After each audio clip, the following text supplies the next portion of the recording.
Assalamualaikum warahmatullahi wabarakatuh. Perkenalkan, nama saya Nafha Taslim Fauzia Sata ZA, Prodi D3 Teknologi Laboratorium Medis.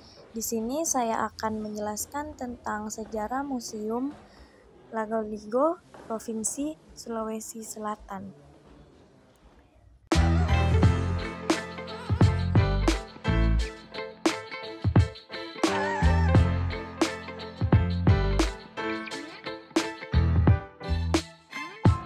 Sejarah berdirinya Museum Lagaligo.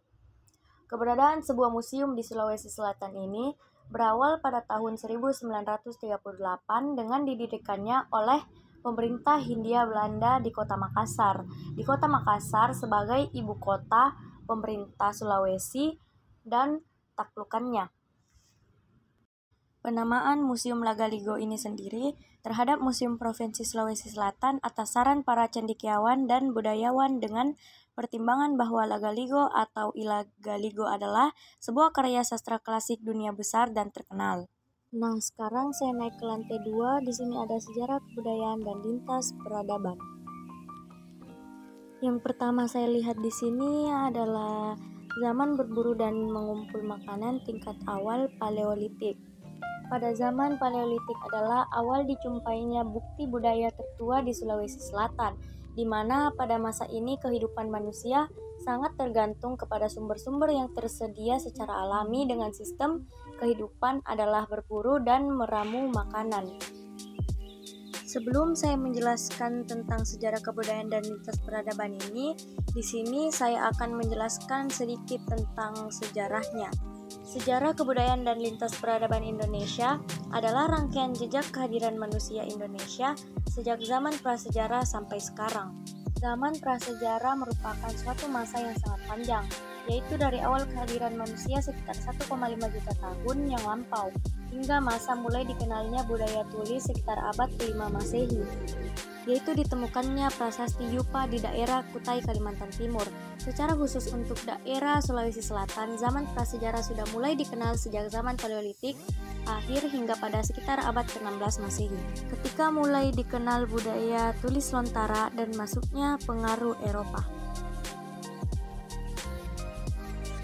Zaman Neolitik atau zaman batu muda adalah fase atau tingkat kebudayaan pada zaman prasejarah yang mempunyai ciri-ciri berupa unsur kebudayaan seperti peralatan dari batu yang diasah, pertanian menetap, peternakan, dan pembuatan tembikar. Fase ini dimulai pada sekitar milenium ke-10 sebelum Masehi. Kemudian di sebelahnya ada tradisi megalitik. Kebudayaan megalitik mulai dikenal pada sekitar 1000 sebelum Masehi sehingga zaman sejarah adalah suatu corak budaya yang berlandaskan kepada sistem kepercayaan, yaitu adanya kepercayaan yang meyakini bahwa arwah leluhur akan memberikan keselamatan dan kesejahteraan kepada manusia di dunia. Kemudian zaman perundagian. Di Sulawesi Selatan, zaman perundagian berkembang sekitar awal Masehi sampai menjelang zaman sejarah dan tradisi penuangan tersebut kemudian berkembang terus hingga zaman sejarah. Yang ini area tipe Polinesia adalah patung-patung manusia atau binatang yang terbuat dari batu, kayu, dan tanah liat, bentuknya sangat sederhana. Nah, selanjutnya di sini saya melihat peninggalan pusaka kerajaan Goa Taloh. Yang di atas ini ada Salokoa atau mahkota kerajaan Goa yang terbuat dari perak sepu emas berbentuk seperti kuncup bunga teratai yang mempunyai 5 helai kelopak dan diberi hiasan permata. Kemudian ada Sudangat yang terbuat dari kayu dan besi berbentuk lebar panjang. Yang ketiga ada Kolara. Kolara adalah sebuah rantai emas pemberian dari kerajaan Sulu Filipina Selatan, merupakan salah satu peninggalan kerajaan Goa. Dan yang terakhir ini adalah Ponto Janga-Janga yang terbuat dari perak sepu emas berbentuk naga melingkar kepala 2. Kemudian ada zaman kolonial. Zaman kolonial ditandai dengan masuknya pengaruh Eropa dan pemerintahan kolonial Belanda pada sekitar abad ke-17 Masehi dan Jepang pada awal abad ke-20 Masehi. Zaman budaya Islam. Masuknya agama Islam di Sulawesi Selatan tidak dapat dipisahkan dengan masuknya agama Islam di Kerajaan Goa. Berdasarkan catatan sejarah, agama Islam sudah ada di Sulawesi Selatan pada masa pemerintahan Raja Goa IX, Karaeng Tunipal Langgaulaweng yang memerintah pada tahun 1546 sampai 1565. Peninggalan masa Islam yaitu masjid, tasbih, dan Al-Quran tulis tangan.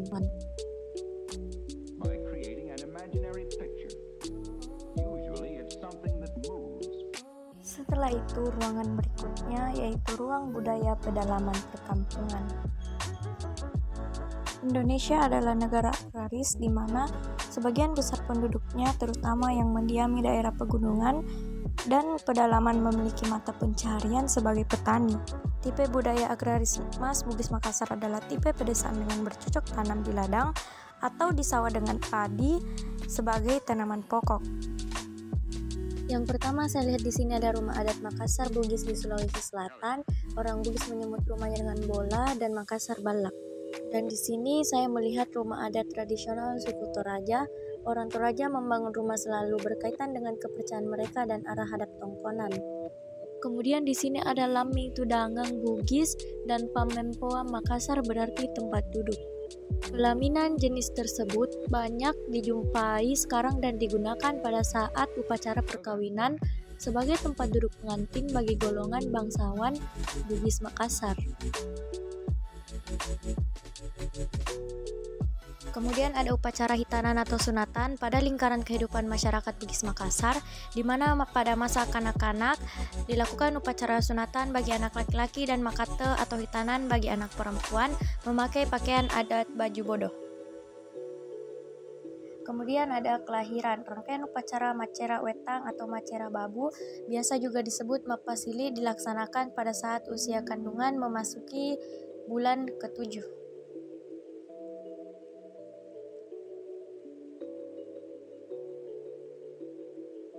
Di sini ada koleksi senjata tajam. Orang Bugis Makassar memiliki semboyan, yaitu Tania Ugi Narek Kode Napunai Kawali, artinya bukan seorang Bugis kalau tidak memiliki badik. Sedangkan suku Makassar Teai Burak Nipunatena nama laki badi, artinya bukan laki-laki kalau tidak memiliki badik. Koleksi senjata tajam musim seperti badik, keris, tombak atau doke, dan parang merupakan hasil dari Pandre Besi Bugis atau Padede Basi Makassar.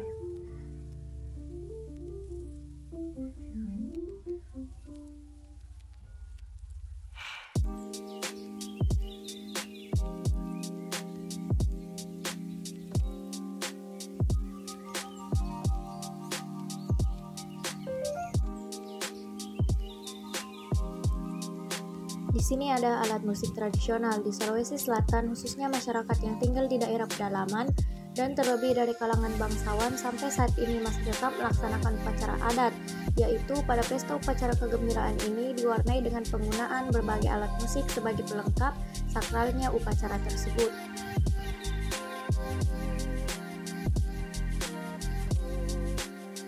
Sekarang saya memasuki ruang budaya pedalaman agraris.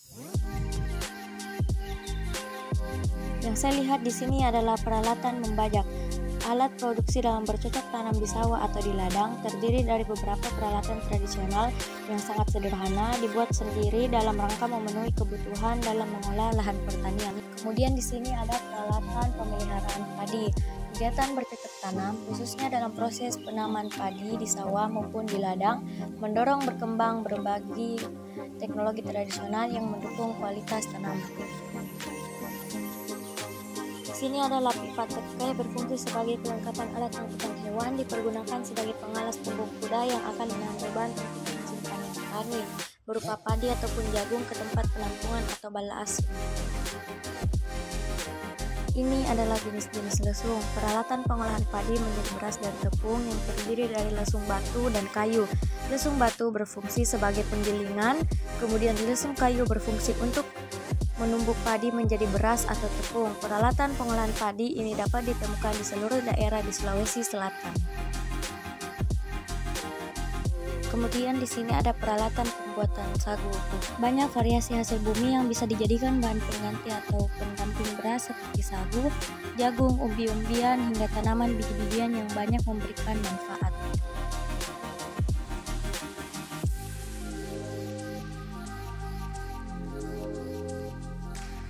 Kemudian yang terakhir adalah Lesung Panjang. Lesung ini adalah salah satu peninggalan dari keturunan Raja Tolo di Kabupaten Jeneponto.